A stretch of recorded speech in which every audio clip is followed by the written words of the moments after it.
Hey, this is Troy Baker. I play Joel in The Last of Us. And I'm Ashley Johnson, and I play Ellie in The Last of Us.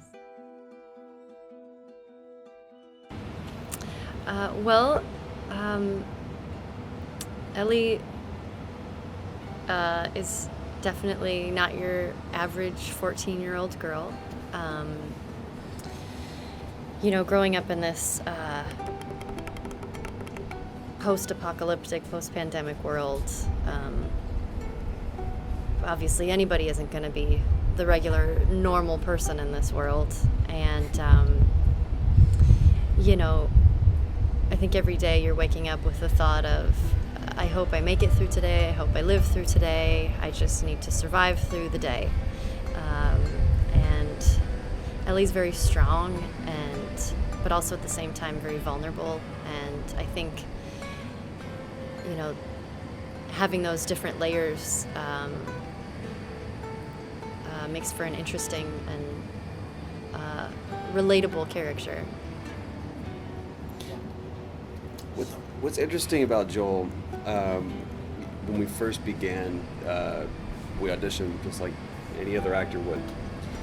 And when they send you out the audition sides and you see the character description, it tells you how tall they are, what color hair they are. It has an early artist concept of who the character is. And it has a little blurb about them.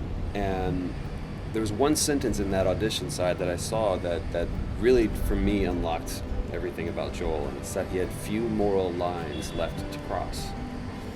And when that can be said about a person, it's a very revealing statement, because what have you been through for that to be a truth about you?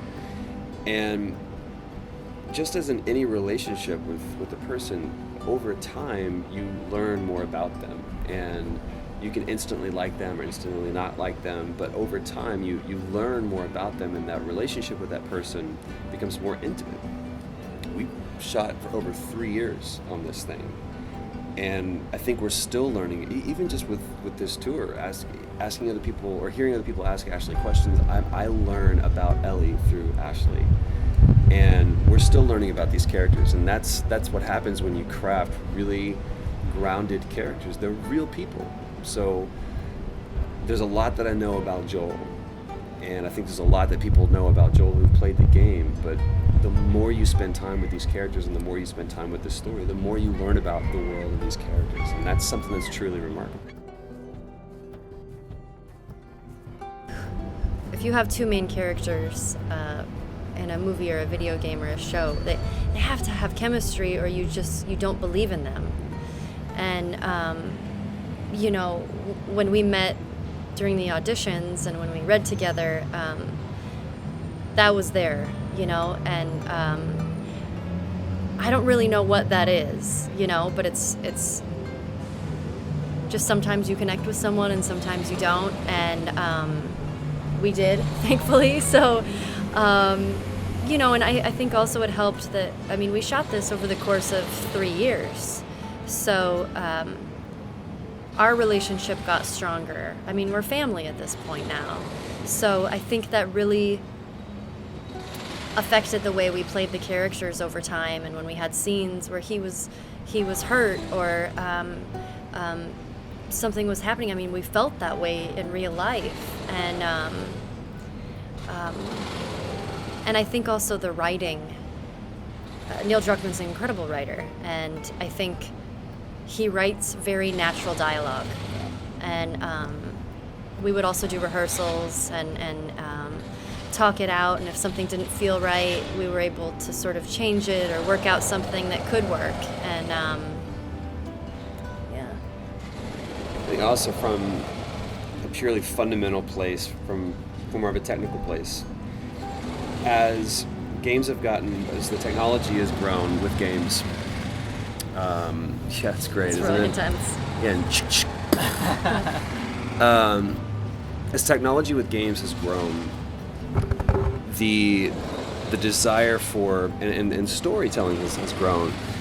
The desire and the impetus for those performances to feel more natural and feel more real has become crucial. If to use no other word, it's not just important, but it's critical to the success of a good story. And we've created technology in order to facilitate that. And the performance capture technology that we used was state of the art, especially for the end of the consoles. And that's from the technical standpoint. If we were running around, in the scene, we were running around on the stage.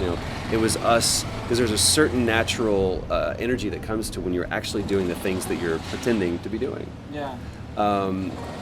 But also, like she said, with the writing, it's so much credit can be given to what Neil Druckmann did, because he provided such a safe atmosphere for us to create in. There were a lot of questions that were asked, both of us and of Neil, conversations about every scene. What's important in this scene?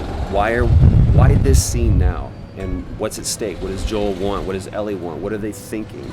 And once you start approaching every scene from that aspect, that's where you get the believability, because they're real people that are in real situations.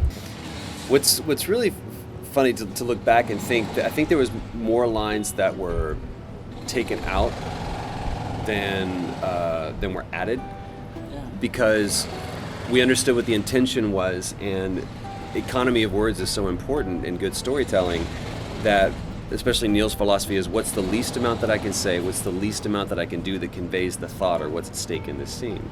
And so a lot of times we would have this much dialogue, and by the time we were done, it would come down to here with a lot of life happening between those lines.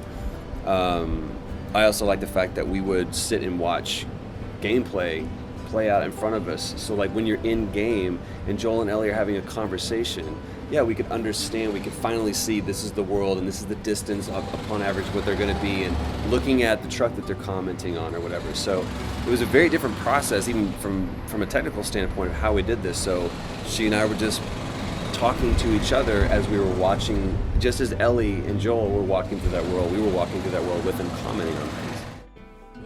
We would have our rehearsals and ask our questions and do all of our preparation, and I think as an actor too, it's our job to sort of get over